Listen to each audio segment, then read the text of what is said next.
Just to get us started, I'm going to invite everybody in a moment to unmute and just say hello, good morning, good afternoon, greetings in any language. So let's unmute. Three, two, one, go. Unmute and let's just say hello to each other. Hello. Hello. Morning, good Hello. evening. Hello, hi. Hey, you all. Hello. So Fantastic. it's single. Great to see everybody. Good, good. Okay. Hi, So everybody. hello. Put the mute on there. Fantastic. All right. Very good. So, once again, a few basics. Um, Recommend if you want to go into gallery view, that's top right of your screen. If you're joining on a mobile phone, down the bottom of your mobile phone, there are going to be some different instructions. Just get familiar with where the mute is. We're going to make this as interactive as possible. We are focused on practical facilitation skills, which is always made a bit more interesting doing this via Zoom versus being in a big room. Let's get everybody muted there. Yes, we're going to do a background mute noise. It's all good. Okay, good. All right. So, gallery view, if you can, rename yourself, first name and location, please, country. That would be awesome. You can just do that by putting your mouse over or over your own window or finding the rename button either in participants or in your own little window. Okay, fantastic. So my name again is Sai. Welcome to Practical Facilitation Skills. I want us to imagine for a moment that we are not connecting via Zoom. We are actually in a lovely room with lots of natural light, and we are sitting in a large circle of chairs. It's a beautiful circle, and we can look around. We can see everybody's faces. So cameras on if you can. And we just feel that amazing, diverse energy of being in a space with dynamic young leaders from around the world. You all share a big piece of identity in common, and that is that you are, yes, alumni. Okay, here we go. So those are our Zoom basics. Let me put the screen share on. I'm going to share my screen. Happy to share these slides with you afterwards, so don't feel like you need to take lots and lots of notes or screenshots. We're going to do some breakout groups as well, some tasks for you, and some little activities. All right, so let's get started with the first few slides, which will build into our first breakout group. So here we are. We are in practical facilitation skills. Couple of more seconds about me, like who is this guy joining from Northern California? I call myself a global educator and facilitator. I've been doing this work of bringing people together for many, many years, about 30 years now. Worked with people from all over the world. And I've worked in many countries, including many of your countries. I'm also a builder and a baker and a kayak paddler, so a very outdoorsy person. I also love to build things, not just education experiences, but also practically. I do a little bit of work with stone and landscaping. Now, I love to build things with my hands, whether it's the cabin I'm currently sitting in, which you can see on the screen, is that photo is buried in a lot of snow. There's no snow here now, it's summer. But I love to build things and create things. And this quote on the screen is one of my favorite quotes, that each step, whether it's a practical, literal step, or it's a step in the process. It's a step in your lesson plan. It's a step of introducing people to each other and allowing people the space and time to talk and listen and get to know each other. So, very much my philosophy of living and building and working and facilitating. So, welcome to July 15th in our crazy world. And of course, we can ask the question, what time is it? Which for this group, we're going to have a whole bunch of different answers, right? But really, it's not about the actual time of day, but it's what are we making time for? How are we using our time, especially when we're facilitating and we have a lot to do? So for us, for now, the time, my friends, is now. Right now. I invite you to be as present as possible. We've all got so much going on in our lives. We live in the age of distraction, screens and messages and devices. So I invite you to be present. Being present, aware, paying attention is the most fundamental facilitation skill. So wherever you are in the world, maybe you're sitting, maybe you're standing, I just invite you to take a moment, take a couple of deep breaths, perhaps the deepest breaths you've taken so far today. In slow and out slow. Whatever stresses or worries or many, many items on your to-do list, just let those be and invite you to be present. And that's something I often do at the beginning of any session or workshop with a group, is give people a chance to take a breath, connect, ground, come present, let the worries or stresses of the day be. Often I will actually have everybody turn their cell phone, their mobile phones off and put them on a table at the side of the room. I tell you, when I do that, some people look at me like I'm completely crazy. You're like, you what? You want me to put my phone separate from my body over there on that table? Oh my gosh. I'm like, it's okay. We'll have a coffee break soon. You can check messages then. But for now, just having that phone in your pocket, vibrating or buzzing, and you're like, oh my gosh, there's a message. I have to check it right now. No, you don't.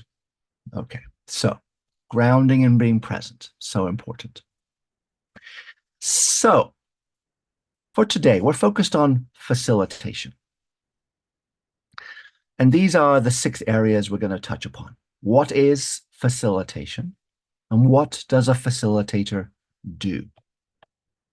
You are already seeing and hearing me show you examples of what a facilitator does, albeit in a Zoom format.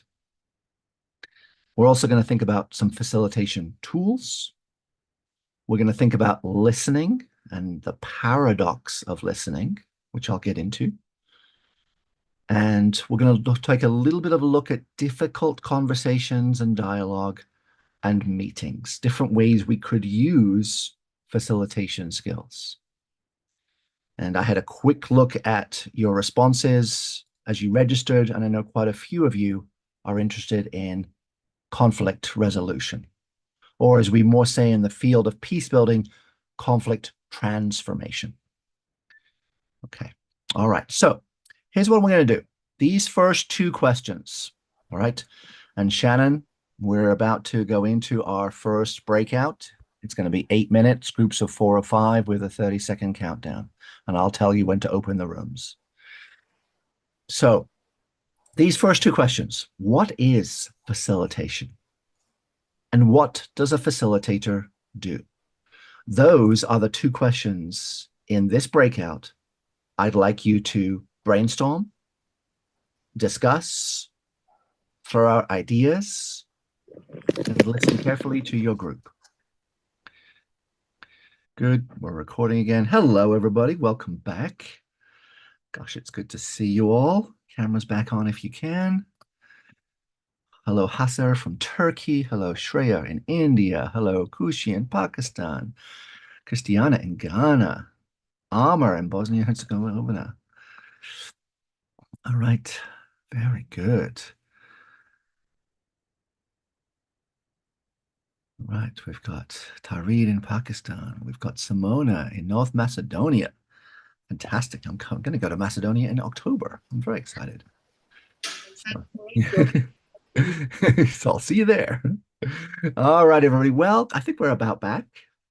Looks like we're back. Thank you so much. Give me a quick visual sign. I know that was a short breakout, just 8 minutes or so. But either using your nonverbal reactions or just give me a thumbs up on the screen. How was that conversation, that first chat? Yeah, maybe seeing some familiar faces, maybe meeting a few new amazing yes people around the world. You're like, my people. Probably feels yes. Fantastic. Okay, great. So fantastic. So here's what we're going to do. Got a big group in the chat. So go down the bottom of your screen, find the chat there. Let's do a quick brainstorm. First question: what is facilitation? Let's just type into the chat. Is there a word that comes to mind when you're like, facilitation is this word? Is it a phrase?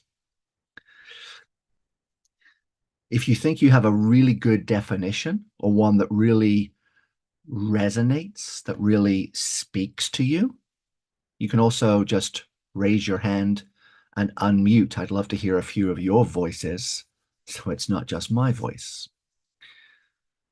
So I know it's a large group and sometimes people aren't so comfortable Yeah. speaking up. Who do we have? Yeah, can I just say it out loud? Yes. Shreya in India. Yeah. Hello. Yeah. You're Hello. on. Yeah.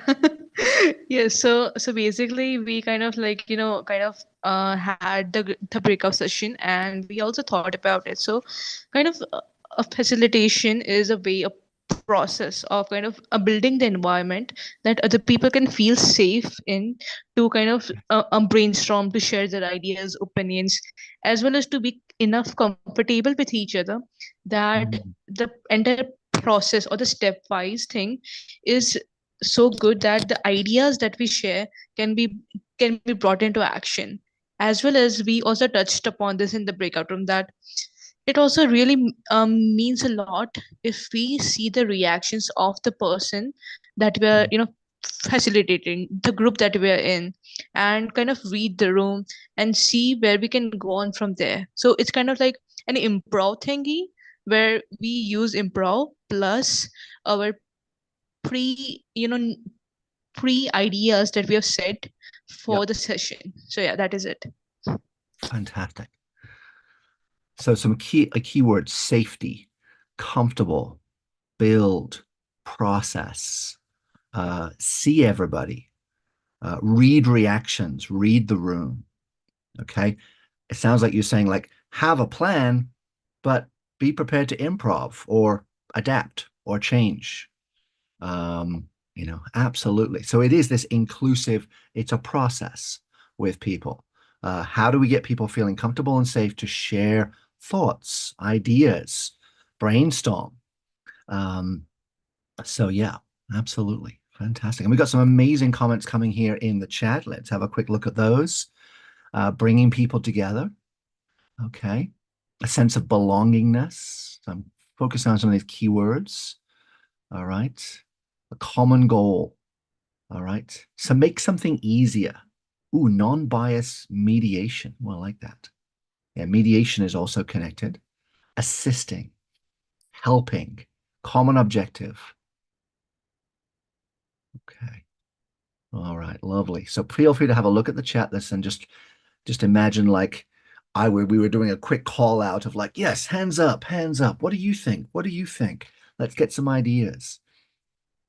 Sometimes I might, if we were in the same space and I had a big like whiteboard or blackboard, I might put the word facilitation right in the middle and then be like, hey, let's just come up. Here, you take a piece of chalk, you take a marker. Let's fill this whiteboard, blackboard with our ideas. Let's do a verbal visual brainstorm. And we're doing a version of that using, in this case, a Zoom chat. So getting your ideas together. Love that. Fantastic, Shreya. So appreciate that. Now, on the second question, that's good. That's a good start. And I'm going to share a few slides in a moment to give you a few of my thoughts. And you may have seen the 5-page handout that I put together that came to you probably in the last week. And maybe you've had a chance to look at that. After this workshop, I will send some additional resources as well, because there's a whole big world of resources around facilitation out there. Second question, what do facilitators do? All right, so practically, in a workshop, in a meeting, in a dialogue, in a group brainstorm, what practically are facilitators doing? What have you done if you have attempted any facilitation in your own work? So again, let's use the chat for putting your ideas. What do facilitators do? And I'd love to hear a few of your voices. We've got, Islam, did you want to say? I saw your hand up. Love to hear your voice. Yeah. Hi everyone. All So right, we've got basically, Islam from Tunisia. Hello. hello. So basically, for a facilitator, he can or she can start ice breaking in the beginning to build a Right. comfortable environment for the participants to talk and to feel more comfortable sharing their thoughts and opinions. Exactly. Exactly. So to Islam's point, very good point. That first breakout was a type of icebreaker, getting you talking to each other quickly, saying hello, starting to sit with the main question of this workshop. Okay. All right. It's a little hard to do an icebreaker with everybody on Zoom, but it is possible. We've got a few other thoughts up here. Let's go to Amar from Bosnia and Herzegovina. I believe that. Unmute Hello. yourself. Hello. Hi. I believe that a facilitator, let's say in an environment, in a job, they have to make sure that they get everybody included as to share their opinions and give out their ideas and make sure that they know that every idea they give out is not stupid, that they should make more and more ideas, and that way they can brainstorm more and have so many visions. And with those visions, they can make the such very effective solutions. Mm, absolutely. I think connected to that idea of what Shreya said around trust, safety, comfortable. A brainstorm is a brainstorm. We want all voices. In any group, there are going to be people who are like, oh, me first, me first, big voice, speak a lot. And there are quieter people in any group. Often the quieter people have some of the best ideas. So are we creating a space to harness, to bring together the full resources of the group? And perhaps with some of those norms around like, hey, we're brainstorming, brainstorming is not deciding. Brainstorming is not judging. To your point, Amar's like, oh, Amar, that idea was so stupid. Why did you even open your mouth and say that? It's like, no, that's not safety. That's not trust. If we're opening up for participation, we create that dynamic and collectively we are responsible for ensuring that value, that norm, that way that we want to be in this space is respected by everybody. Okay, so we're also making the process very, very known, very tangible. So got a few other. Ahmed from Tunisia, your hand is up, and then I'll go to Shreya. Hello, everyone. Hello. So adding to what Islam and Amar said, I think a facilitator should not only help the team or the work environment get to a common objective, but more like supervising and directing them. And so it doesn't get out of hand, especially if you get in a group where there are two or more socially dominant personalities, it can get hard to control the room, and because everyone wants to imply their ideas and opinions while other people are just there. Yes, exactly. We are, even if you don't think you're a competitive person, we've all been raised in a pretty competitive world. So a lot of us have those tendencies. So yes, the facilitator is allowing for all voices. And one of the harder things in facilitation is, what do you do with the people who talk a lot, talk over other people, interrupt, or practice what I want to call competitive listening? And I'll say a little bit more on that a little bit later. All right. All right, a few more comments and then I'll go back to a few slides. So Shreya, your hand is up, and then Sayed. Go ahead, Yeah, Shreya. so that is so interesting, like all of your opinions and views. So they all factor into this thing of what does a facilitator do. So like from my experience, I have been kind of like a director of marketing in an exchange student-led organization called Impaction. So they were my exchange batchmates, and since then I'm handling a team of like 5 6 other people under me, and we are all working together to have a marketing thingy. So every time I do have a meeting, it was really hard for me in the beginning to kind of see how it is done, to see how people, there are so many different people and so many different ideas, but then some people don't even say anything at all. Some people say a lot. So how to come, to make them come to a point where everyone is able to share their ideas, or even to say anything that they want. So it just took me a long time to kind of realize that, oh yeah, maybe one of the main things that a facilitator can do is be personal. So get to know them, get to know their interests, their likes, their dislikes, and then maybe lead the conversation through that. Or just remember something that they had said earlier, that oh yeah, they like this thing, and then later bring that in the conversation. That might make them feel more familiar to the facilitator as well, and o- they might be able to be more open later on. So it is a very important thing to know where you can go into the personal thing and where you should not. So that is a very fine line. Yeah, so that is, yeah. Those boundaries, those lines, exactly when to push, when not to push, when to ask. Exactly. And I'll share a few techniques for just like, what do you do when you've got people who are really quiet, but they've got really good things that they want to share? How do you bring that out? Okay, great. So let's, if we can do short comments from Sayed and then from Noor, and then I'll share a few slides. Sayed, did you want to share? Yes, sure. Can you hear me? Yes. All right. I think what all of them have said is really good. And one thing I'd like to add to what Ahmed said is that there are socially dominant people, and you have to make sure that everyone is getting a chance. But one of the really important job of a facilitator himself or herself is that they themselves do not get dominant. They do not. They themselves do not get very authoritative, and they're not imposing their ideas on the team. They are giving suggestions.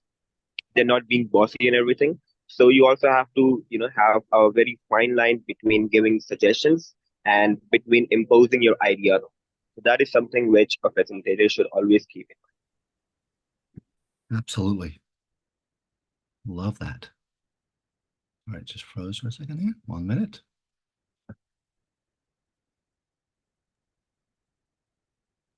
Yeah, I think that's all from me. Yes, thank you, Sayed. Yeah, appreciate that. That's a very, very good comment. Yes, Noor, let's go to you. Okay, I just want to add one little point that it's important for a facilitator to manage the emotional culture of the group. The emotional culture. Yes, absolutely. Just like what's going on? Yeah, Is it a relaxed space? Is there tension? I mean, it depends what we're talking about, what we're covering. If we're yes, doing more of a dialogue of sharing, yes. But I think you're paying attention not only to what is being said, but how it's being said. All right. yeah, And what are those relations? Yes, good. So, yeah, facilitator is being very present, paying a lot of attention, like really being very aware. Good. Excellent comments. And we've got some amazing comments in the chat too, which I know you've been looking at. I see some likes and loves in there. So that is great. So keep looking at the chat and comments made by everybody. Excellent, excellent. Let me go back to my screen share, and then it's going to set us up for our next breakout. Okay, for our next breakout group. Okay. This next breakout group is going to be it's going to be a 12-minute breakout, Shannon, with 30 seconds, and also groups of 4 to 5. So, but let me set up a few slides and explain and build us into that.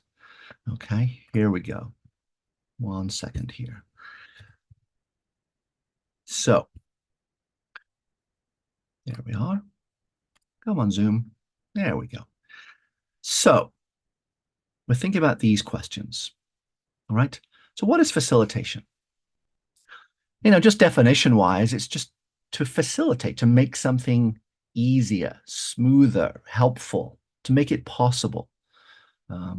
If you're into etymology or where words come from, quite a few languages have a version of facile or faciliter, all right, to make something easier, coming from the Latin.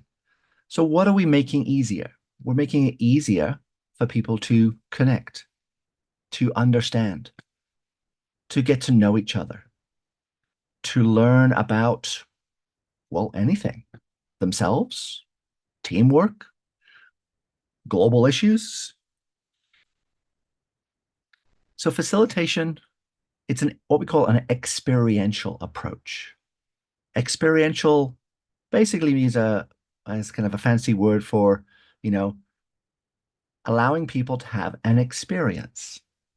So now, sure, if you're in a lecture and you're just sitting there bored while someone talks at you for a couple of hours, gosh, and you're not actively engaged at all in your learning, other than just like listening and maybe taking notes and trying to stay awake. All right, that's not much of an experience. How do we engage more of the full body? Moving, doing, building, playing, trying, experimenting, talking, listening. It's active, it's participatory, it's often a lot of fun for the facilitator as well. So I really think it's about bringing people together to have some kind of an experience, to empower self-learning and realization, and learning from each other. Okay, to where I'm teaching you, you're teaching me. All right, I'm listening to you. We're learning. We're learning about each other's viewpoints and perspectives, and it should feel safe and curious and trusting. So it's participant centered. It's not facilitator centered in terms of I have all the answers and all the ideas and all the wisdom. Sure, as a facilitator, am I sometimes teaching or introducing some new content or teaching a skill? Yeah. But then I'm giving people a chance to work with that, to apply it, to practice, to connect it to their own lived experience already. Okay. So it's this idea of, are we actively engaging people in the process, or are we just telling? All right. And I know a lot of education systems around the world are still, unfortunately, very like teacher just gives information to students, students sit quietly, open textbook, copy page 410, and then do a test. Okay. All right. I know I grew up in England. A lot of my education was kind of like that. But there's another way. There are other ways to engage people. So just think, how can I, and this is something I always think about, how can I more actively engage people in the learning? All right. And what a facilitator does, oh, so many things. Sets the space, listen, set the frame. What are we looking at? Have some fun. Introduce different activities. Give everybody a chance to be heard. So a facilitator is doing and listening and paying attention to many different things. And I'll get into a few more specific tools in a minute. But I want to set us up for our next breakout. So we're going to continue connecting with each other with some questions and listening. So this is where you may want to grab a pen and paper and or your mobile phone to take a screenshot, because you might need this in the breakout. Okay? So here's what we're going to do. I'm going to share some questions with you on the screen in a moment. I want you to use those questions in your breakout. And I'm going to invite you in the breakout. Somebody can start in the breakout and pretend that you're holding a ball. Maybe it's like a volleyball, soccer ball, tennis ball, doesn't matter. All right. And then you say, okay, I'm going to, because I see, who do I see on my screen? I see Noor on my screen. Let's say Noor is in my group. I'll be like, hey, Noor, I'm going to throw this ball to you. Throw. And Noor's like, oh, got it. All right. I just threw a ball to Pakistan. Whoa, mind blown. Okay. But I'm going to say, hey, Noor, and I'm going to ask Noor a question, one of the questions from the list that I'm about to share with you. And then Noor will maybe give a thought or opinion, and then she'll say, hey, Shreya, here's the ball, and I'm going to ask you a question. Throw the ball. Shreya's like, oh, got it. All right, and ask a question. So we're going to use a ball like a talking object. Like, you're going to pass the ball and ask a question. Here are the questions. Now, there's a lot of words on the screen. So I'm going to go through these. There are 9 questions. Okay. I apologize. There's a lot of words. Okay. Right. But so here are the questions. This is where you may want to take a screenshot or just make a note. So let's go through the gist of the questions. Gist means a summary. First question, an effective meeting. What does that look like? Okay. Question number 2, I'm going down the column. Okay. You're doing a dialogue. Okay. How might you arrange the chairs or the space to have a difficult conversation? Number 3. Okay. You've got a very active big group. Okay. You don't want to just be like, hey, everybody, be quiet. I need to get your attention. Because pretty soon you're going to lose your voice. What could you do to get a group's attention that doesn't involve using your voice? That's question 3. Okay. How about second column? Let's say 2/3 of your group speak the same language. Okay. But the other third have different levels of ability or different needs of interpretation. I mean, you see ASL interpreters on the screen right now. What could you do in your facilitation to allow everybody to understand what's going on, even though there are different levels of language ability or different needs of the way that people communicate? Okay, that's number 4. Here, middle one. Practically, your facilitation space isn't very bright. It's low light and it's too warm. People are getting sleepy. What would you do? Okay, this one, competitive listening. People are talking over each other. They're interrupting. No one's really listening. What could you do to slow it down and allow people to listen better? All right, question 7. Okay. Ooh, someone's dominating. All right, monopolizing the airtime, and other people are really quiet and shy. Right? What could you do to allow, like practically, what could you as a facilitator do to allow that all voices are heard? Okay. How about this one? Okay. You're going to do a little icebreaker or an activity. What are you actually doing as you set up an activity? Right? Practically, what are you literally doing as you introduce an activity? Okay. And this last one, when might you use a talking object? Something that could be passed from person to person and they can only speak when they're holding it, like our ball. Okay. So those are 9 questions that relate directly to what facilitators do and facilitation choices and skills. So I hope those make sense. So maybe you've like logged a few questions, made a note, screenshot. Okay, let's bring us back to a gallery view. All right. I'll put some broadcast into the breakout. 12 minutes. Shannon, let's make sure we recreate the groups and go ahead, open those rooms.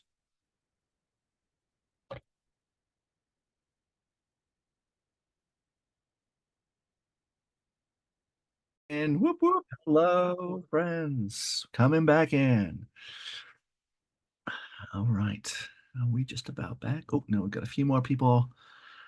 It's like we just open the doors and everyone's like, run, come back into the big room.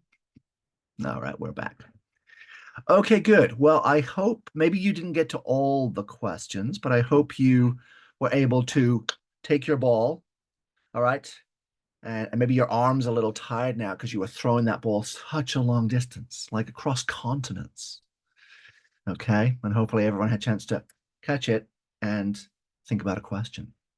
Okay, very good. Why don't you just invite everybody for just a moment just to take your hand, any hand, left or right, and just move that hand towards your camera. You know where your camera is? Go like this. All right, yeah. It's called a global high five. It's like, high five, everybody. All right, it's good to see you. All right. I know some people do those videos where they're like, whoop, whoop, and they're like, they do the cut with the hand in. I think those are very clever. So, okay, good. Well, I hope you had a good conversation. So let me go into and share a few more slides with you. And then that'll lead us into our final breakout, a little task for you, a little design task. And then if we have time, I'll share a little bit about dialogue and meetings. Okay, so much to cover, so little time. Time management is also a really important facilitation skill because you always got so much you want to share and you know, you're always adjusting a little bit. So let me go into the screen share. There it is. And let's focus on some tools, some facilitation tools. Oops, sorry, 1 second. What happened there? Come on, Zoom, cooperate with me. There you are. So whenever I'm facilitating, I'm always thinking about the space. You know, is it Zoom? Is it virtual? Or is it in person? The science of spatial management is called proxemics. And that's just a fancy word for how do we arrange the space? You know, in your home, maybe you've heard of like feng shui, the sort of like, how do you arrange the space where it feels comfortable and safe and cozy?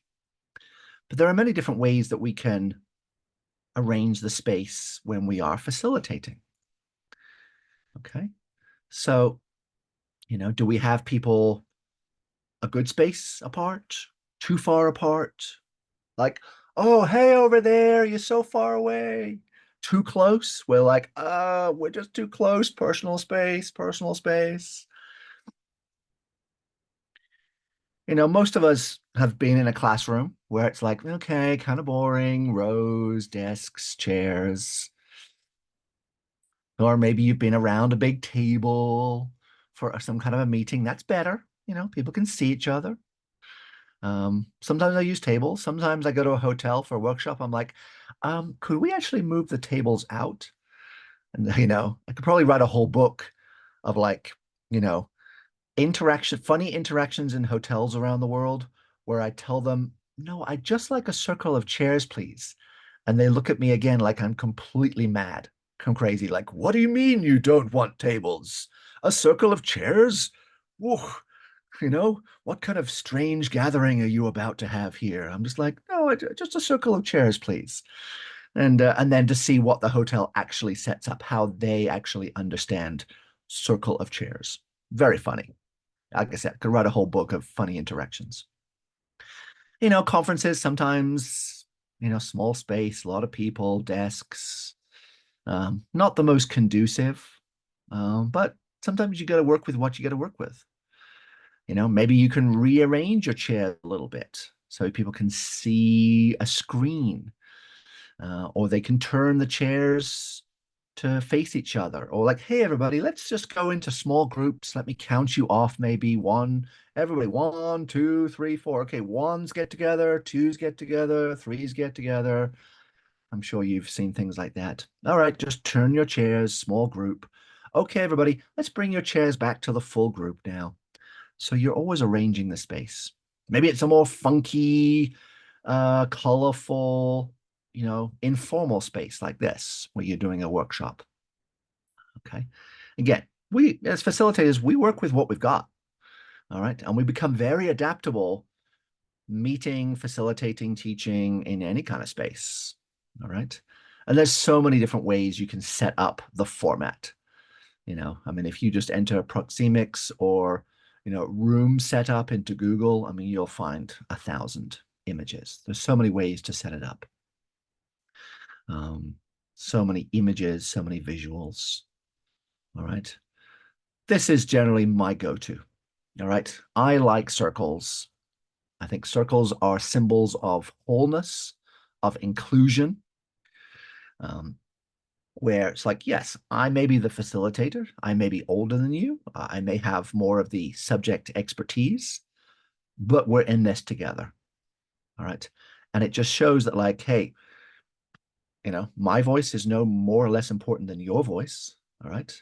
All right. I want people to see each other, especially if we're having a more difficult conversation or a dialogue. That's really important, whether it's indoors or outdoors.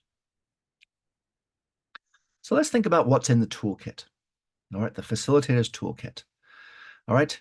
Getting a group's attention. So these are going to relate to some of the things that you probably brainstormed and talked about in your group. I'm a big fan of the hand raise. I'll say, hey, everybody, at the beginning, and I'll teach people this, like if there are going to be a lot of activities where you're moving around, it's going to get really loud in here because we've got like 100 people in this room. All right, because I'm going to have you do some icebreakers and get talking to each other. And maybe I have a microphone, although I don't love microphones. Sometimes they're necessary. I'll just say, I'm going to raise my hand. If you see me with my hand up, you put your hand up. All right. And then other people are like, oh, hands up, hands up. And very quickly, visually, I put mine, people see it. Hands up means let's get quiet because I need your attention to go through the next piece of information. Some people do if you can hear me, clap once. If you can hear me, clap twice. There are a number of different techniques. You've got to protect your voice. All right. I have a big voice. I come from a theater background. I'm used to projecting my voice to a large group, but doing it in a way where I can do it all day because I'm training my voice and not losing it. You've got to protect your voice. Competitive listening. Sometimes people are not listening to the words, but they're just listening to the sound of somebody talking so that they're listening for like, oh, I think they're getting to the end of their sentence. Boom, I'm the next person to talk. We're kind of interrupting, not really listening to the words. Sometimes, especially in dialogue, I'll have everybody just slow down. Let's count to 5 after every person talks. 5 seconds of silence. That's not very long, but it feels long. Especially when you're like, oh, I just want to be the next person to talk. I've got something so important. I want to have my voice heard. Great, but we want all voices. And we want to make sure that everything people say, we give ourselves permission to hear. Let's slow it down a little bit. We all practice competitive listening sometimes. All right. It's not active listening. Active listening slows it down a bit. It's also a bit of how we manage the big and the little talkers. Big meaning the big people talking. Maybe we use like a talking object. All right. What do I have around here? All right. Let's see. Oh, I've got the little thing I'm holding, or I've got a cup or something, or a ball. It's like when you want to speak, you signal. I'm like, okay, this person over here would like to talk. Okay, please pass them the ball or the talking object. We can only talk if we're holding it, including me. I'm like, oh, pass me back so I can give an instruction. And now I pass the ball. It slows it down a little bit.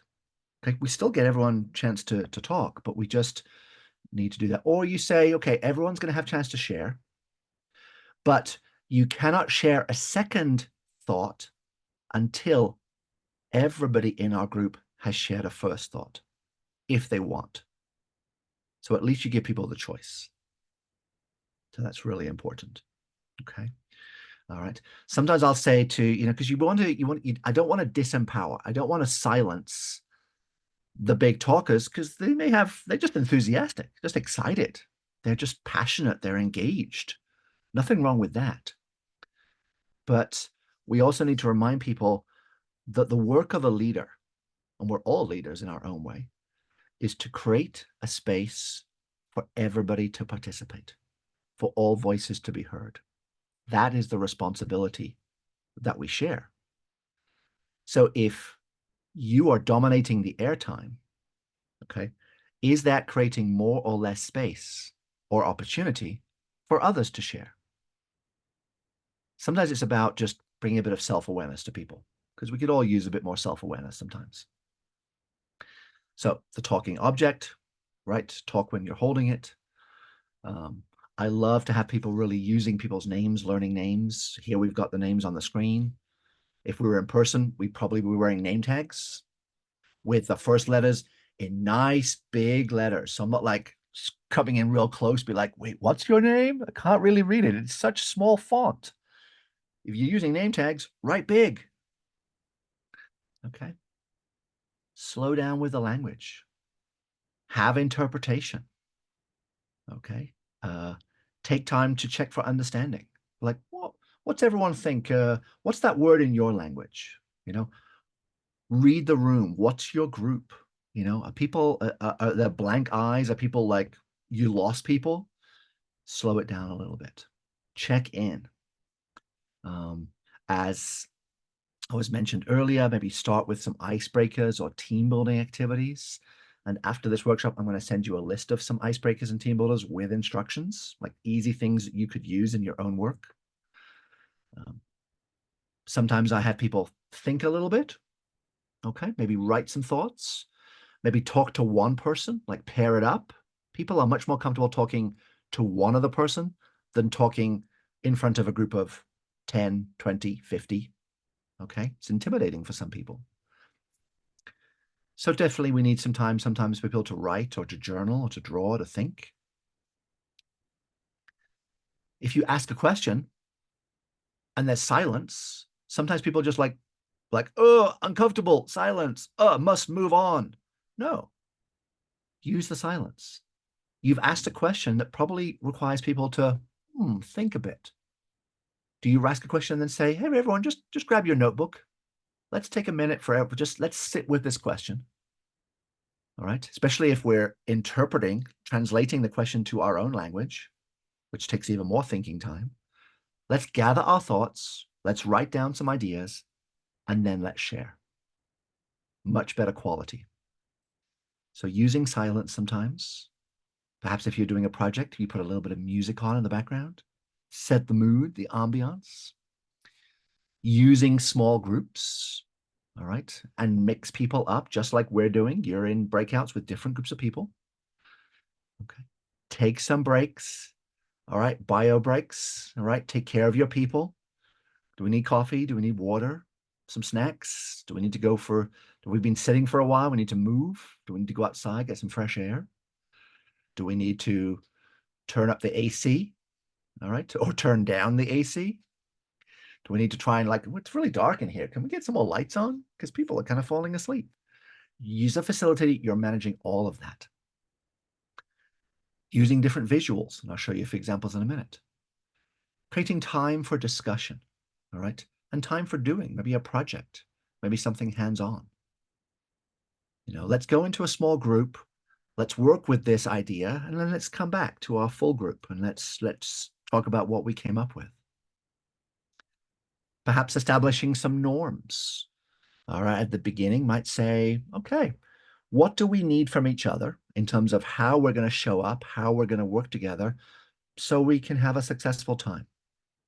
Are we going to try not to interrupt? Are we going to try and be respectful? Are we going to try and hear all voices? Okay, so doesn't mean we always do a great job following, but at least we're setting some guidelines. And those are much more powerful if they come from the group and not just from you as a facilitator. So I'm asking the group, what do you need from each other? What do you expect from each other?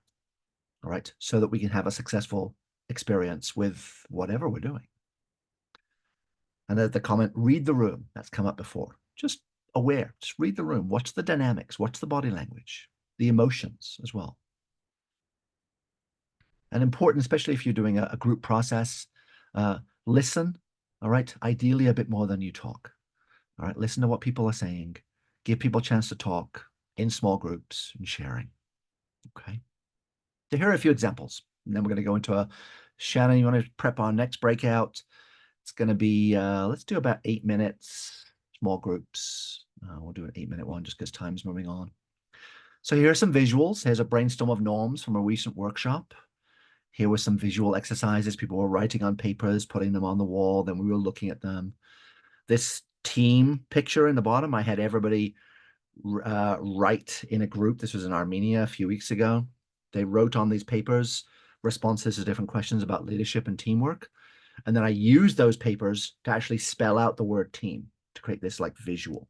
So it was, and then we talked about what is a team and how do we bring together all the skills.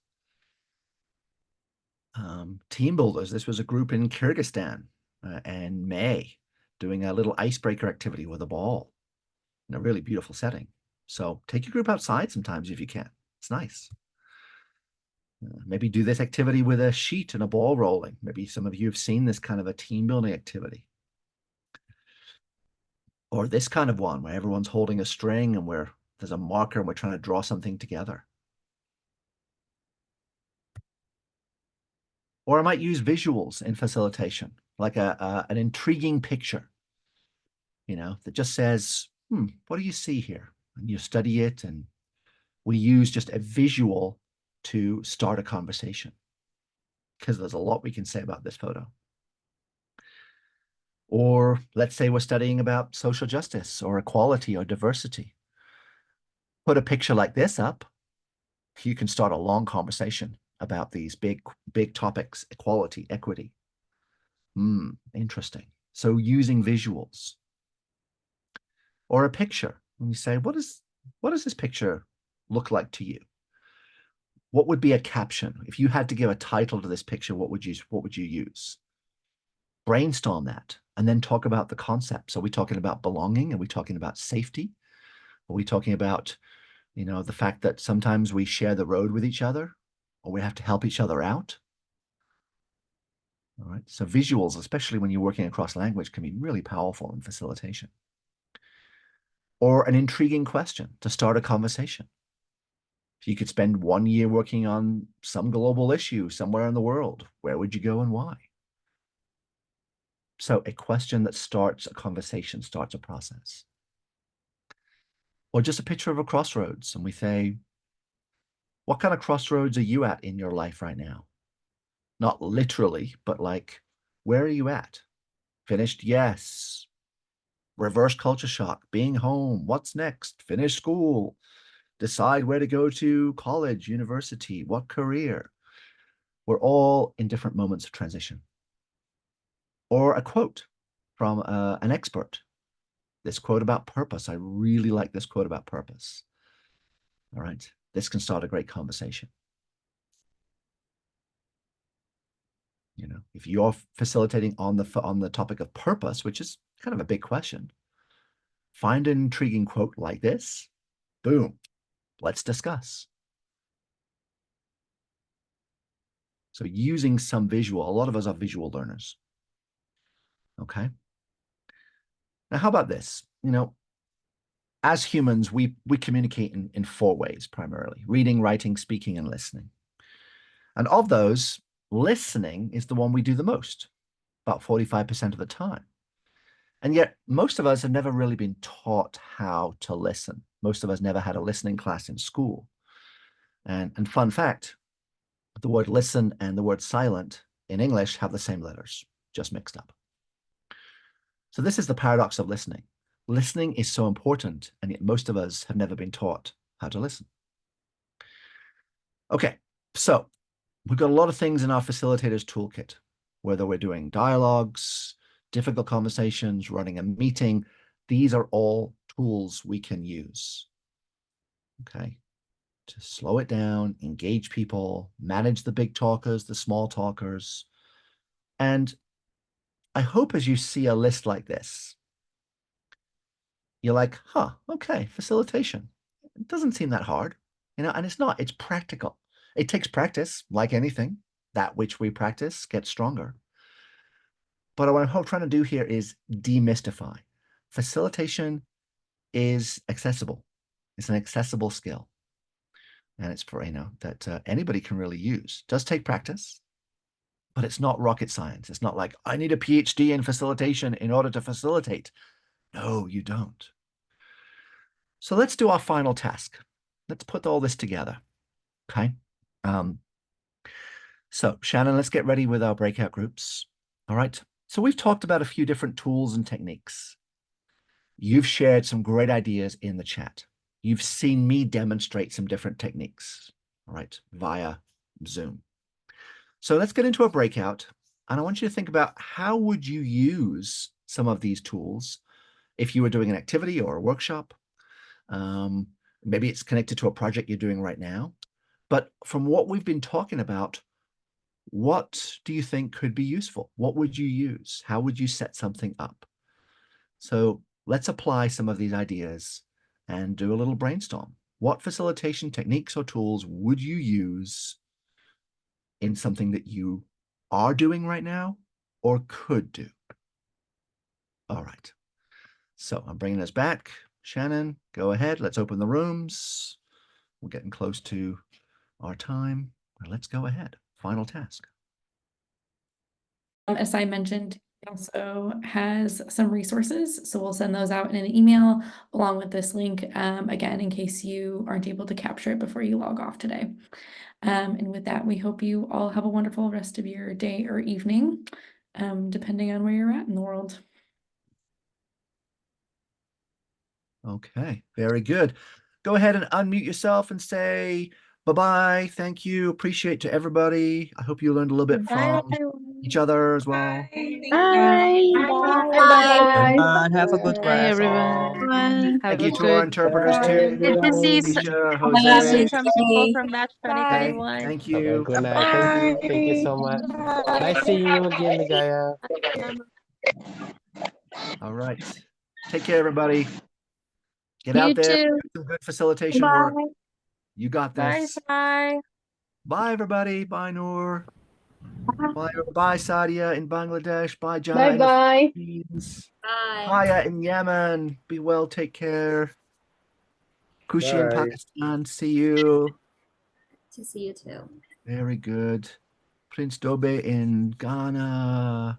Taufik in Indonesia. Patience. Bye-bye, Patience. Zainab, Osman. Oh, good. So good to see you all. Isaka in Tanzania. So good to have you with us. Thanks for taking time, everybody. Bye. Bye. Bye-bye, everybody. So